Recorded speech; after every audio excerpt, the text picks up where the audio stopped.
Today I sit down with a social media expert who helps his clients create viral material. This episode is with Thanasi Papoulias, founder of Strategic Instinct, in the business of social media marketing. My name is George Stroumboulis, and I'm extremely passionate about traveling the world, meeting new people, and learning about new businesses. Join me as I sit down with other entrepreneurs to learn about their journeys. This episode of Invigorate Your Business starts now. We're going to start this. I'm excited to have you sit down with me today. First time on cameras, but usually it's just kafedaki. And, we want to jump into this and just talk about a lot of stuff. Thanasi Papoulias. I don't even know how to introduce him because he's very entrepreneurial. He has an executive corporate background and is able to apply that to a lot of different things. So welcome and thank you for being on the show. Thanks for having me, George. Absolutely. Always good. Absolutely. So Thanasi, we know each other. We met mutual friends, right, at an event in Toronto, both receiving a little award. And then ever since then, we just gravitated to talk business and so on. And then I was honored to baptize your daughter, which is awesome. But talk to me, go back to, what do you do when you introduce yourself? Like, what is it that Thanasi does? You know, it's a good question because it's never been the same. It's always been changing. And I struggle to find what my identity is as to that question. Like, what do? I don't know. Right now, what I do is I just consider myself a digital marketer.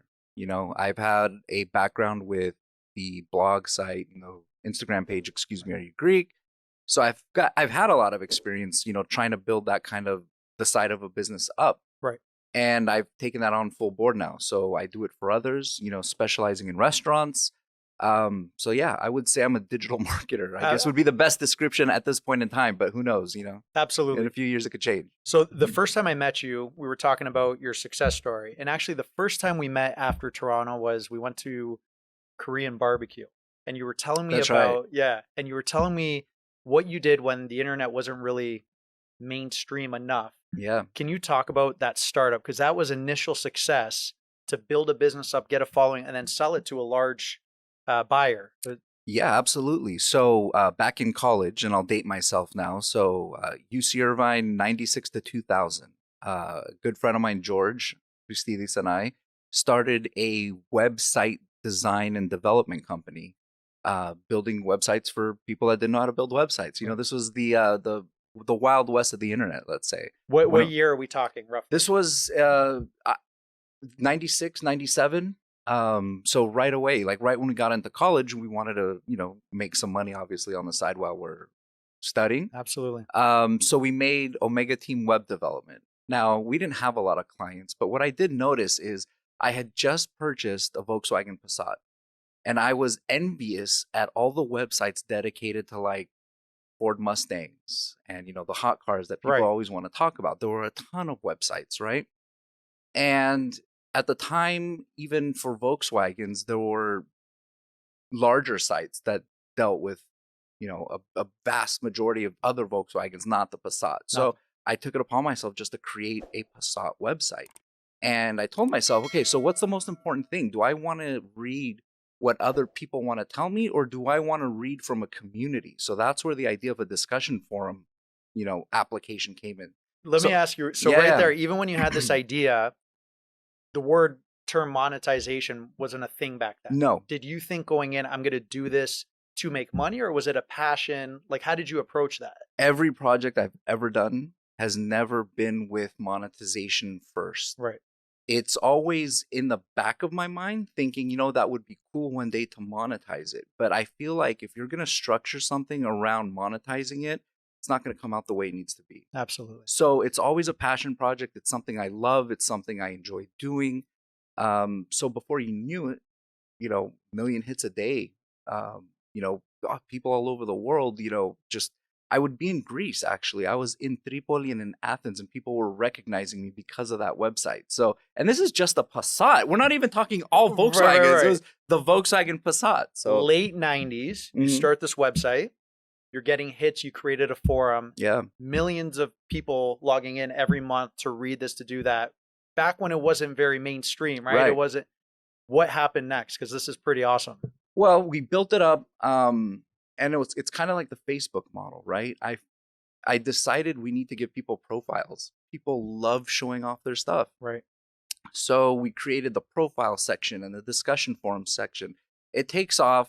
It's, mid to late, early 2000s, right? 2006, 2007, iPhone comes out and you start seeing social media start ticking upwards. And I'm like, do I want to take it to that level? Is it time to sell? I didn't have the energy to build it up again on a new platform. What was the name of this platform at the time? Passatworld.com. Okay. Passatworld.com. Okay. So it changed from Club B5. The B5 was the platform of the car I had. Okay. And then when the new one came out, the B6, we decided to just rebrand it to Passat World. We brought in all the old Passats and then future Passats. So it was more just to accommodate more levels of Passats, essentially. So okay, so you get it to this point, sell it, acquisition. Like what was going on? There were no thoughts. There was just me being nervous about what the future was and what do I want to do. I mean, at the time, I had started a new position in real estate as a project manager for a development company, and this was on the side, making money, through advertisers and so forth. But the passion wasn't there because I didn't have a Passat anymore. I got into an SUV and out of the blue, I just received an offer. It was kind of like a cold offer. We got an email, and this part of the story is great because I still don't believe what happened, that it actually happened. So they send me an email. I'm like, these guys are probably joking. They're not serious. Nigerian prince needs $14 million. Yeah, I mean, that's always in the back of your mind, right? So I asked them for more information. Come to find out, it is, I forget the entity, but it's the entity that owned Auto Guide, which is the magazine that you'd see at all the newspaper racks in front of grocery stores. So they make me an offer. And now I know they're kind of serious, right? And I'm like, okay, that's interesting. What do I do with this? Is this a good offer? How do you evaluate a internet company that just is a discussion forum advertising based company? I had no idea. And were there resources online like there were today to even have benchmarks? No. I mean, everything you would read just pulls from the 3 or 4 or 5 multiplier. I don't know. I felt like the potential's there. And, the way Google advertising works and Facebook advertising works, the larger you can make your network, the more profitable it is for you. Right. So if I have the one website generating 1 million hits a day, that's great. But if you have 10 of those, you're making more per view than I am because of the vast network. Yep. So with that knowledge, I'm like, okay, so this website is worth more to them than it is to me. And I was happy with the price. You recognize that at that point? Yeah. Okay. Yeah. So and I still have these emails. They're starred in my Gmail folder. No way. Because I pull it up when people don't believe me. Yeah. So my response to them was, no, thank you. I'm already in talks with someone else. But thank you for your offer. It's truly appreciated. And just shined them off. 3 days later, come back. They've doubled the offer now.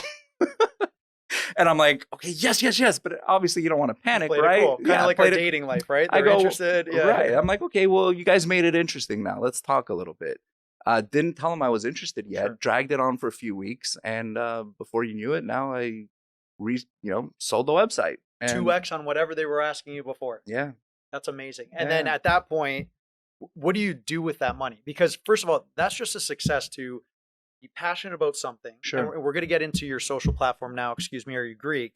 Which again started with passion, and now it's become this huge platform, tens of thousands of followers around the world.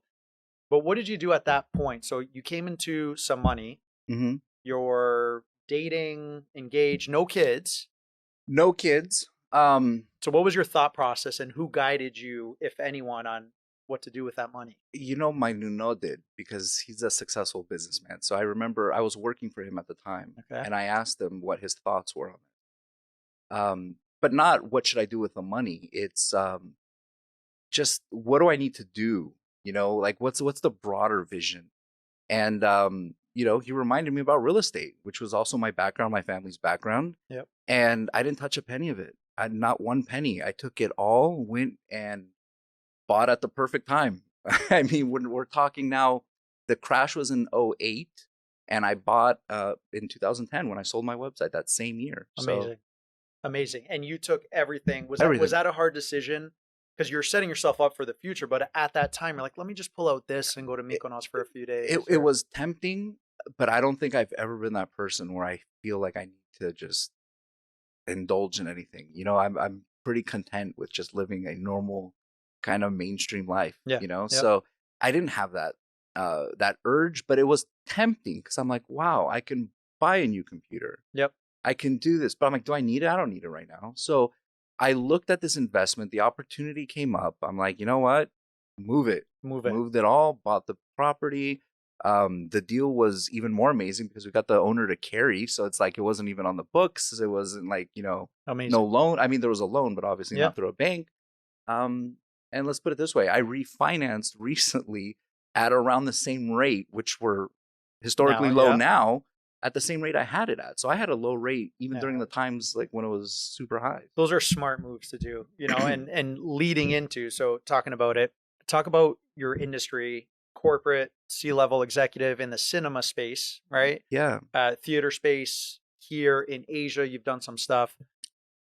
Walk us through how you got into that, and then we'll talk into the social side of it. Sure. Well, I already mentioned my Nuno. Yep. So he was in the cinema industry. And growing up, I always loved, you know, the weekend he would take me. to Sorry, his by the house. way, Nuno is Godfather for the Godfather, you know non, what? yeah, Yes. his Godfather. My yes. godfather. We should mention that. Non-Greeks listening to this, right? There we go. So he brought me into the industry. You know, growing up, whenever I was at his house, we'd go visit his theaters and he'd stick me in an auditorium. I'd watch movies all No day. I thought way. it was heaven. So there was always this fascination in the background with movie theaters. And when the real estate industry crashed in 2008, that's the industry I was in. There was an opportunity. He's like, hey, if you want a position, I have a position for you. So made that transition. And, you know, when you're at a certain level of being an executive, it can kind of translate to different industries. Totally. And the cinema industry is very unique, but it wasn't too difficult to grasp. So I Right. grasped it fairly quickly. And before you know it, we're in China trying to make deals to open movie theaters in China also. In China. So Yeah. how does that even work from getting the rights to movies, like just going over there? Well, first of all, you have to have a partnership with a Chinese entity. They Right. won't let you have a 100% American-owned entity in China. So we partnered with an organization. They're the second largest broadcasting organization over there. Wow. Created one of the first agreements, of the kind at the time, especially for that industry. And before you know it, we're just negotiating. It really came down to investment because it was going to take a lot of money to make this happen. Sure. And there were a lot of nervous people with putting money into China, and rightfully so. You can't really blame them about it. But we were trying to sell it like, hey, this is us you're investing in, not that. Exactly. But in the end, nothing ever happened in China. We couldn't find the investment. It is what it is. It was a great learning lesson. Everything happens. Sure. You know, there's a reason out there. Mm-hmm. And transitioning. So the cinema, you've had access. You go to all these festivals that go on, and wherever they go, Salt Lake. Where do these festivals? Sundance, all that. So you have access to a lot of these Hollywood people, and you know, is that still your passion, even though you're not in that space? Are you obsessed with like movies? You know, the movie industry's changed in general. I feel, and that's like the music industry and everything else, right? And I don't feel the quality is what it used to be. So I don't have the same passion as I did when I watched like the 80s movies, the 90s, the early 2000s. So to me, it's not the same. But I don't want to say I'm not passionate about it, but also as you get older, the time you have is also becomes more limited when you have kids and Sure. side projects and your own company. So not as much time to watch movies, but the passion is not as much there. But I feel like getting into that industry was more about just the cinema industry too. Like my passion was trying to change this dinosaur industry. I mean, that was my biggest complaint to everybody was, why are you guys doing the same thing you did 30, 40, 50 years ago? The industry, like your model has not changed in so long. So, well, talk to me on that though. Yeah. Age group, right? You're early 40s. And you're sitting there with other executives who are 60s, 70s. Like, again, not to be ageist in any way, but you have these new ideas. And if it ain't broke, don't fix it. Well, COVID happens. Yeah. and everything kind of broke, right? It just kind of shook up the industry. It broke is an understatement. I mean, movie theaters were the first group to close and the last to open. So it was crazy. a tough cycle. But eventually that's when I made the decision, like, maybe it's just time to move on. I mean, I don't want to say like I was the only one, like my company was looking to downsize. So that's the conversation we had. And I accepted, the writing was on the wall. It wasn't a surprise. When I got the phone call, I'm like, this is it, isn't it? And he's like, yeah. I go, okay. And meanwhile, I had been working on the marketing stuff on the side. And well, so this happens, there's a shakeup, and you basically had some stuff, and we'll touch into your platform, but you went from executive, big company, right? To shit, I'm going to start my own thing in the worst time in our modern day, our life, for sure. 08 didn't really affect me back then. I was younger, whatever. That takes some balls to even be able to do that, not just try to find a secure job and get through this. What was that stress like? And not just you, right? It's a family affair. You have kids, you have a wife. And that was the more stressful part. It's like, okay, you know, you think about yourself growing up, your parents working and just providing. It was a 9 to 5. That whole aspect of just doing my own thing full time was very scary in itself. And then at the time it was happening was even scarier. Right. What was the scariest thing? Like, what was your biggest fear when you're like, I'm going to do this? Failure, obviously, but what does failure look like to you if it didn't work out? You know, it sounds kind of, what's the word I'm looking for? It sounds kind of cliche, but I didn't think about that, because if I failed, then, you know, I'm planning for failure. I didn't want to dedicate resources to failing. I wanted to dedicate resources to making things happen. But what pushed me was like, okay, well, I got to pay my mortgage next week. You know, sure, we have investments and we were fine. Like, it wasn't I'm going to be homeless type of scared, but I also didn't want to burn through savings at a young age. I didn't want to go through that whole process. And that was the motivation. And I had already, you know, built up this knowledge of social media and of marketing. You know, that's all my passion has always been marketing. You know, people, when they hear marketing, they think advertising, I would say, your average person. But when you dive into what marketing is, it's getting your product out to people. It's presenting it in a way that's going to be admired by customers, then people are going to want it. So the way I always approach marketing is I put myself in the customer's position. Sure. So even though I was the director of food and beverage at the cinema company that I was working at, I never approached it like I'm trying to push out food to them. I'm trying to come up with different ways to get food to the customer using apps. You know, we were one of the first companies to start pushing apps inside movie theaters to start ordering. But and the knowledge you have, by the way, like the economics of popcorn and soda and how that applies, like when we were talking about it, it blows my mind, right? Every business has their economics, but you know, down to the paper bags and how much the average person spends, like data. You've always been data driven, marketing driven, that experience.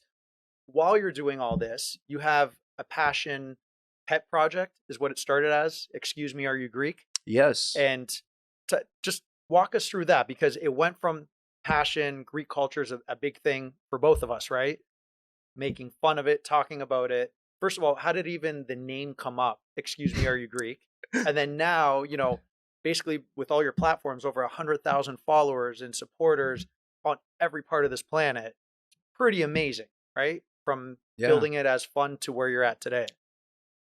Well, first, the name, Excuse Me, Are You Greek? It was kind of like a joke we would always say when we heard somebody speaking Greek, or when you think someone's Greek because they got the evil eye on their shirt or something, you know, and you'd want to approach them because Greeks have this thing with wanting to identify with other Greeks. So we would always, that would be the line. Like, I'd walk up to people, hey, excuse me, are you Greek? Right. Oh, yeah, I am. Oh, great. You know, then the conversation rolls into where are you from in Greece and da-da-da, what's your name? So that's how the name came to be. But the project itself, again, was a passion project, right? And what year did you start? That was 2016. Okay. So it's in its 6th year now. This summer will be 6 years. So in 2016, there were other, you know, meme pages out there. There were other sites out there. But like the Volkswagen stuff, I looked at it and I'm like, this is terrible. Right. You know, it's cheesy, it's superficial, there's no thought put into it. You know, people just put up an image just for a quick joke. Yep. And I'm like, I don't like this content, but I think there's so much potential there. So that's when I started coming up with what I thought was deeper content and, you know, more thought into it. And I never reposted anybody's stuff. It was Right. always my own content. Whereas all these other pages were just taking whatever Sharing. funny stuff, sharing this, stealing that, copying Absolutely. this. I would make my own stuff. And While having an executive position, while having exactly. a family, and just doing this. It yeah. was just fun in the corner. I would work on it once a week because when it was first starting out, it didn't need the attention it needs now. So it was an easy thing to just do once a week, lay Yep. out what I'm going to be posting. And I'd have that content ready to go for the whole week. So I never really had to think about it on the day of. Before you know it, it grows into something bigger. And yeah, now I share a little bit. You know, I Sure. like to promote and highlight other Greeks and Right. businesses and organizations. So that's the side of it that I actually love a lot and get passionate about. Yeah, and so this platform, there's a website from the blog aspects, there's the Instagram, there's the Facebook aspect, TikTok, whatever there is. From when you started it until today, and today it's successful, it's revenue generating, you've monetized it. That's a 6-year window. When did you see this and say, you know what, this has got potential, people like what I'm saying, right? And then I can make money off this, right? And monetize my efforts. Like, when was that eureka moment for you? Like, huh? Well, I remember this vividly. We went to Greece in 2017. That was the last time we went. Okay. And I remember I had 3,000 followers on Instagram in 2017. And it's up to like 82,000 now just on Instagram. Let's get it to 100,000. And I thought 3,000 was a lot, you know, but you're looking at it in modern day social media era. You're like, even 80, you can argue 80,000 isn't even that big. You know, there's people with 3-4 million followers. But the quality of followers is key. The quality, and then you're in a niche, Mm-hmm. Greek related. So you're Right. Italian, it's very niche, and that's a big following. Sure. And then how many countries? There's got to be over 40 countries of Oh, easily. Yeah. Yeah. I mean, there's a follower that always reaches out to me from Brazil. And he's like, oh, yeah, we have that in Brazil, too. Yeah. There's a lot of Greeks in Germany, believe it or not. Yeah. And I'm only talking about the not so obvious ones. We know Australia has a ton of Greeks. Canada has a ton of Greeks. The U.S. has a lot of Greeks. Germany is close, you know. What about Zimbabwe? Any followers? Nigeria. Okay. There's 3 followers that are consistently posting and commenting. Get out of here. So, okay. When was that moment, though? 2017, you're in Greece with your family, 3,000 followers. So that was my first aha moment. Like, hey, this could potentially be something. But what is it? Do I want it to be a bulletin board of advertisements? No. You know, like I knew from the very beginning I didn't want to do that. That was kind of like my first, let me start thinking about this. Sure. So over the course of 2017, 2018, I started saying, okay, well, I guess I can adopt that influencer role, even though like I hear the word influencer and I kind of cringe. You cringe. What do you associate when I hear influencer? I think beautiful model selling a tea product, repost it. I don't really use that, but the influencer, you become that because people. Right. Well, the part that makes me cringe is the superficial aspect of it, right? Like, is this influencer really consuming all those products that they're highlighting and showing off? So that's my cringe with it. Yep. Not what they're doing, because more power to them. Whoever can make money doing what you like, I'm all for it. Absolutely. So it was adopting that kind of role that made me cringe. I'm like, I don't want to be that person. Like, go eat at this place, go do this, this Greek product's the best Greek product. I didn't want to be that person. So, I turned down a lot of advertising opportunities because A, I either didn't believe in the product, or B, I would never use it. And I didn't want to be the person to say, go use this product. And, oh yeah, by the way, I don't touch it. I've never used it. I never wanted to get caught up in that. Absolutely. Right. Which, by the way, just a side note, there's people even in our circles, even back home, when content's reshared, like in a story and you'll reshare, it's talked about like we were shared on this page. Right. Like it's become in our community a big thing. So you have that moment. How do you then take this and say, look, I'm monetizing. You're staying away from certain brands, right? Because you don't want to alienate your page. And then you say, look, I need to now apply this back. I'm an executive in the country. How do I now do what I've done for myself for other companies? Right. And enter Strategic Instinct, which you launched during the shittiest time, right? During the pandemic, During yeah. the pandemic, and instantly people are like, Thanasi's starting, let me latch on, let me latch on. It's a pretty remarkable start. So like Yeah. transition us into that and what you're working on. Sure. So obviously growing my own stuff over 6 years, I kind of know what the recipe is. And that Right. recipe's changing. Don't think it's the same from 2016 to 2021. A lot's changed over that time. But like I said, I always look at it from a customer's point of view. And I feel like that's what separates me. I'm not just trying to create cool content. Anybody can create cool content. It's Right. trying to find how do you engage with your audience and what's that messaging. Absolutely. If you're just throwing out there, hey, we have the best food or we have the best sandwich, nobody Or cares. the best lighting. There's Nobody, yeah. there's noise, nobody cares. You're just another, blurb that they're reading that they're annoyed with. Like, okay, yeah, you have the best sandwiches. Sure. Great, move on. I like to approach it from the sense of how are you making somebody's life easier? So yeah, we have the best gyros at one of my clients' restaurants, but we don't really say that. We say it more like, hey, you can get these in a family pack and you don't have to worry about dinner tonight. So you're talking about the solution to The solution a to a problem. potential problem. Yep. But by the way, the ingredients Freaking are the awesome, freshest, yeah. ingredients, and you try to sprinkle that in, but I don't lead with it. So, I took that opportunity of everything I've learned from Excuse Me, Are You Greek? Right. I parlayed it into Strategic Instinct, which is my marketing company Yep. now. And so that's where I'm at. So for more information though, on strategicinstinct.com. strategic-instinct.com. And we'll put the links up Yeah, and everything. that'd be great. But it's not just food. Like you're getting into the real estate industry, into the lighting space, and helping a bunch of different clients. And people should understand it's not just a post on an Instagram story and that's the work. It's like you said, the strategy. Give our people some advice. Like what if I'm a new restaurant, or I'm trying to sell myself from a real estate standpoint, or I'm trying to self-promote myself, looking at the marketing umbrella and we're looking at the social, how should people approach that? Is it simple as Instagram and I'm there? Should they have their own website? What are some platforms we should do or should not do? Well, I'll start off by saying this. Something is better than nothing, because a lot of people are hesitant to even start because they think it's a lot of time. Something is better than nothing, because the first thing I do, and I think the first thing most younger generations, millennials, Gen Z, they go look you up when they hear about you. It's no more like, who is this company? Let me talk to my friend. Let me go look them up. It's like, let me go to their Instagram page. They don't have an Instagram page.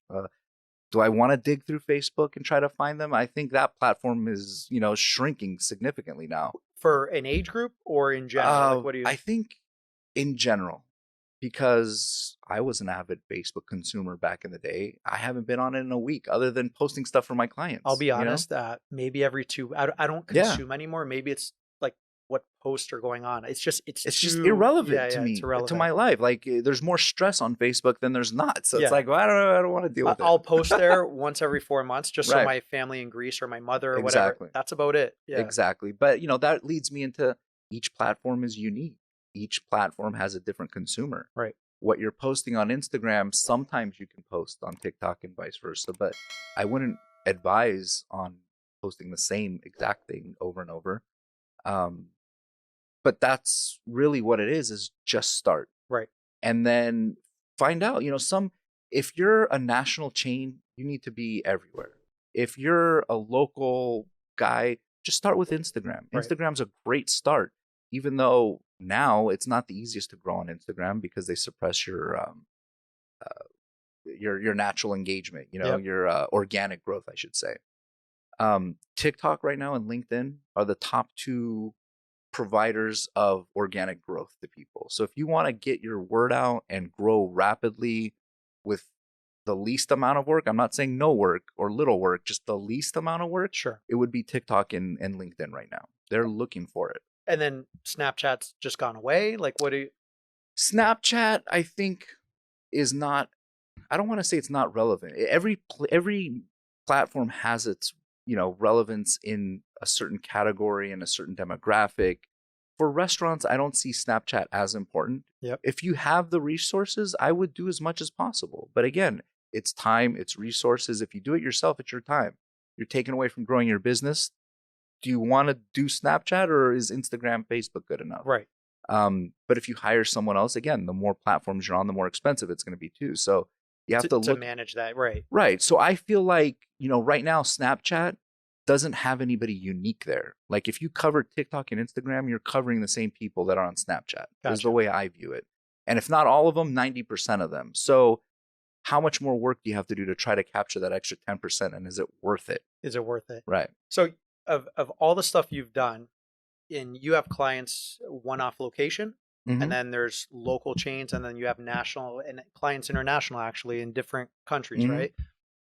When you start surveying someone who wants to start working with you socially, what are some mistakes when you go to their profile, their social? What are stuff that you see and you're like, oh my God, cringeworthy, that our listeners can learn from? Is there a list? Hey, these are the 3 things don't do, or do more of?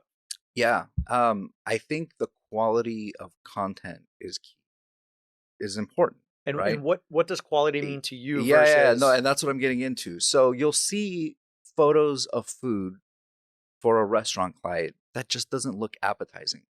It might be the way they serve it, and I'm not saying, dress it up so it's not even recognizable, but you got to pay a little extra attention to the stuff you're going to post on social media, because that's going to end up everywhere. It's going to end up on Google, it's going to end up on Yelp, it's going to end up everywhere.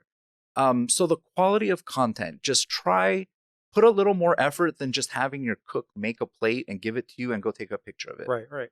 Just clean it up a little bit, put it in an environment that looks good, dress the table a little bit, put a drink on, you know, show things that you do indirectly. If you put a bottle of beer in the back, now people automatically know you have alcohol there, Right. and you don't have to write it anywhere. They just automatically see it. So you're communicating without saying anything. Yes. So maybe you want the food piece to be the star, but again, if you put that bottle of beer in the background, you're telling them you serve alcohol, Margins go up. Yeah. right. Yeah. The kind of container you use tells them what kind of establishment you are. Are you fast casual? Are you fine dining? Right. And you want to make sure you give off the right vibe. You don't want to dress it up too much where it looks like fine dining and they walk in and it's fast casual. You don't want to do that either. But right. Quality. So for sure, the quality aspect.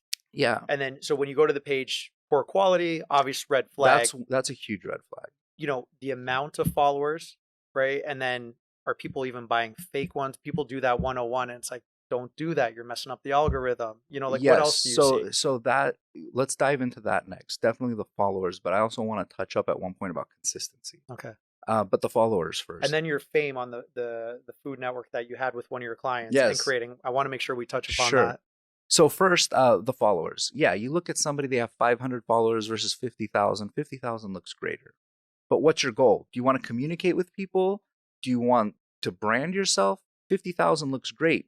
But when you start trying to get your message out, you're going to struggle, because that algorithm is going to see 50,000 followers.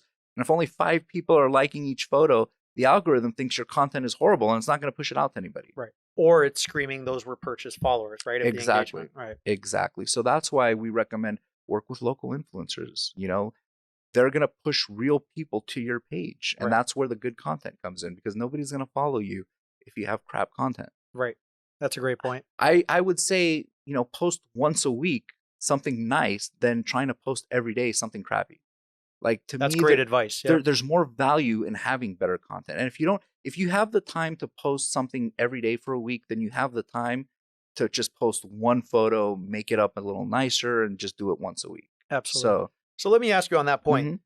You'll see stuff on social media. Someone has 100,000 followers and there's 100 likes. Is there a rule of thumb on different platforms that typically X% will engage and most people are just viewing and moving on? Because then you have the LinkedIn of the world, and that just seems too inflated sometimes.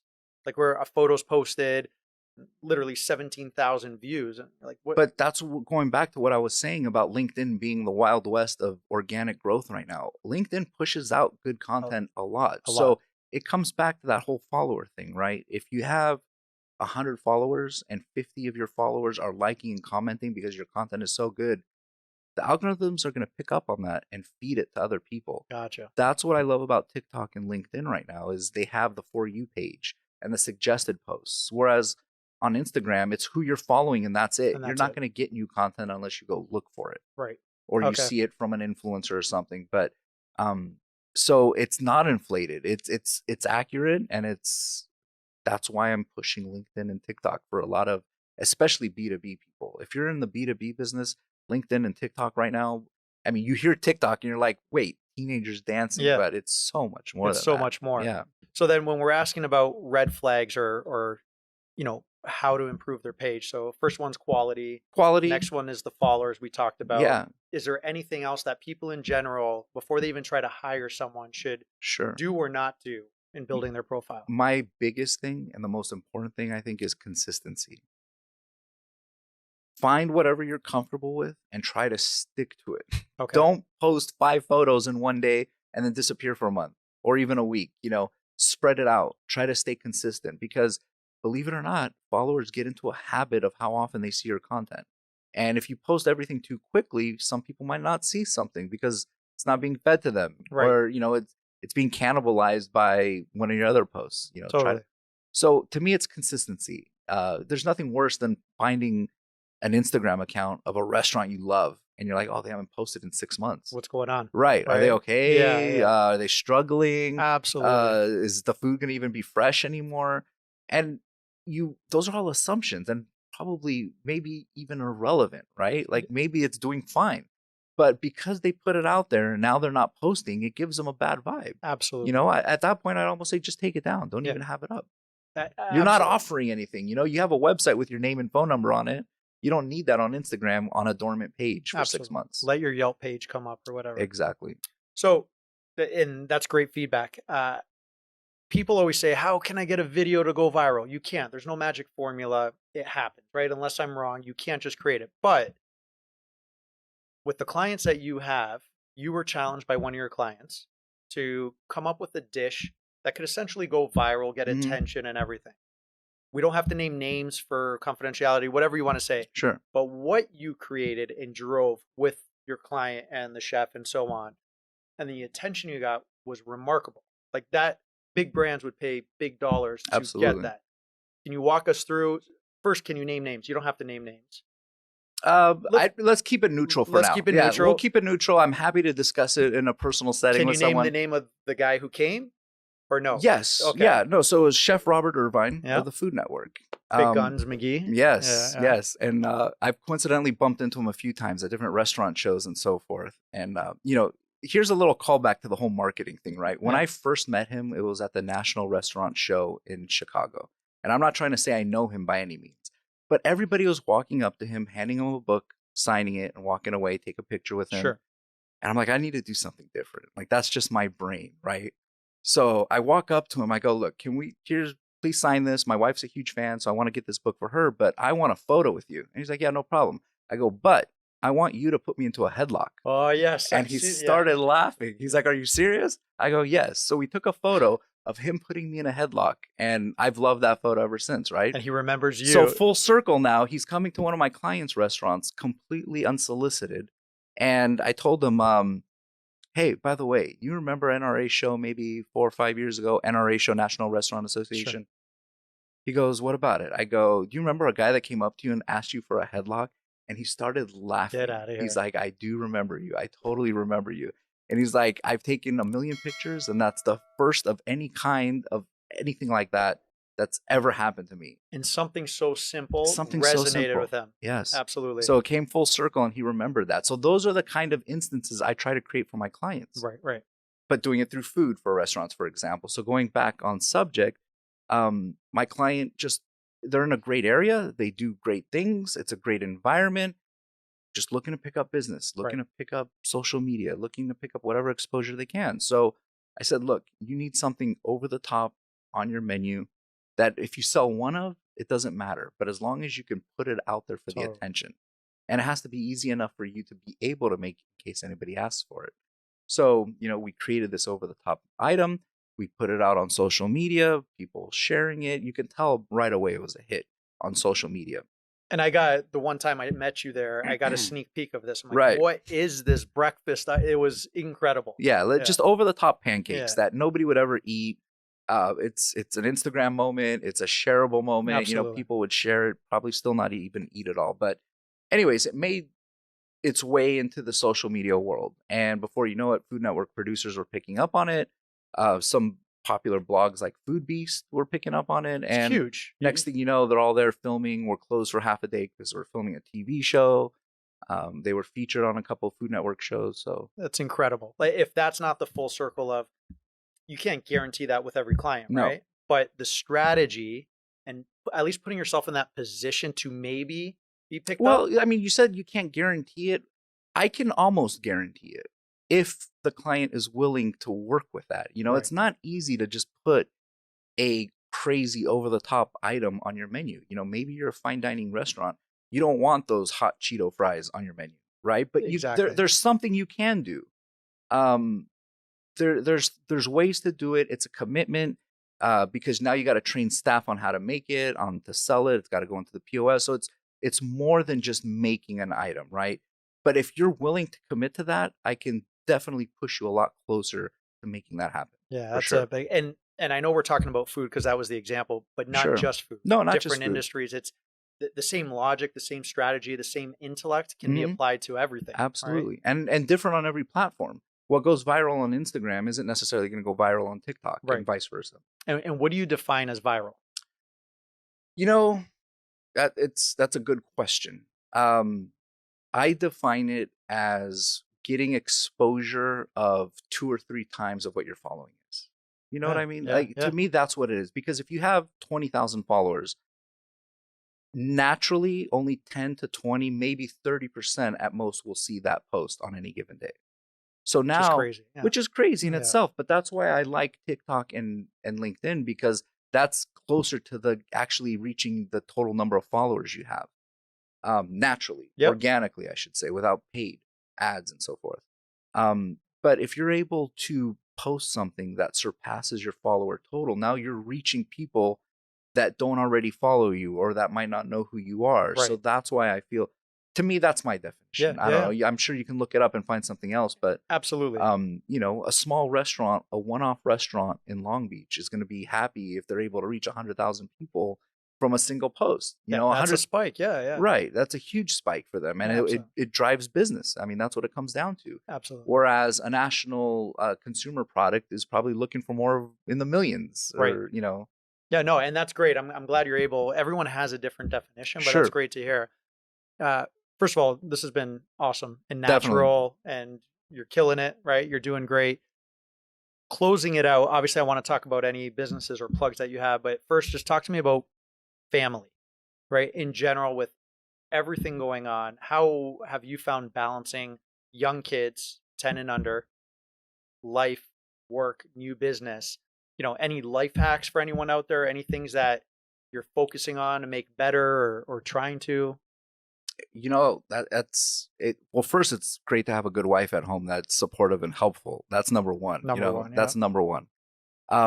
It's funny though that you asked that, because I feel like I'm in a better position now with my own business because I can make my own hours and my own schedule. Yep. Versus being in the corporate world where I was tied up for a certain period of time. So LA traffic. oh, This, yeah. exactly. So it's actually easier for me now to Awesome. do that because I can carve it out whenever I want. Yep. All of a sudden, you know, I got asked, do you want to coach your son's soccer team? We're looking for coaches. Before it was always like, I don't know if I can make it back from Beverly Hills in time. Yeah. Blah, blah, blah. Without hesitation, I went to my wife, Sophia. I said, hey, I got asked to coach. Yeah, why not? Yeah, Why not? okay, done. Awesome. You know, there was no thought behind it. So I think it's just routines. It's all about routines. Absolutely. Like in my head, it's all about routines. And I realize 90% of my problems are because I don't have a routine for something. And I've noticed everything I've been solving so far with this new project, this new company I've started, is getting a routine in place to solve that problem. And once I found that out, it makes my life so much easier. Amen. Yeah. And it could be simple, right? Like to me, it's like, when do I want to schedule posts for people? And believe it or not, it took me a year to realize I'm just going to take one day a week to do that. And you put it in your calendar? Yes. It's going to be Monday. Like I tried doing different clients on different days and they were overlapping, but sometimes I had to get called out to go to a photo shoot or something like that. And now it's like, I don't schedule anything on Mondays and I just do everything on Monday, and it's more than enough time. And I found that solved my problem. Absolutely. And it's just the routine of every Monday key. now. It's key. Absolutely. You throw it in with K's. Talk talk to us. Anything the audience should know about plugs? I know you have a clothing line. You have a bunch of different stuff. Is there anything we should? There's a lot of stuff going on. If you're Greek, EXCUSEMEAREYOUGREEK.com, add EXCUSEMEAREYOUGREEK on all the various platforms would be cool. That's where you get a little of my sense of humor and my passion projects. Strategic-instinct.com is my website, my company for social media management, digital marketing, advertising, influencer management. Yep. Advising. I don't need to necessarily be the one posting your content, but if you're looking for somebody to help you, an advisory role works just as well too. So excellent. And part of that too is even personal brands. A lot of people just want to build their personal brand. Absolutely.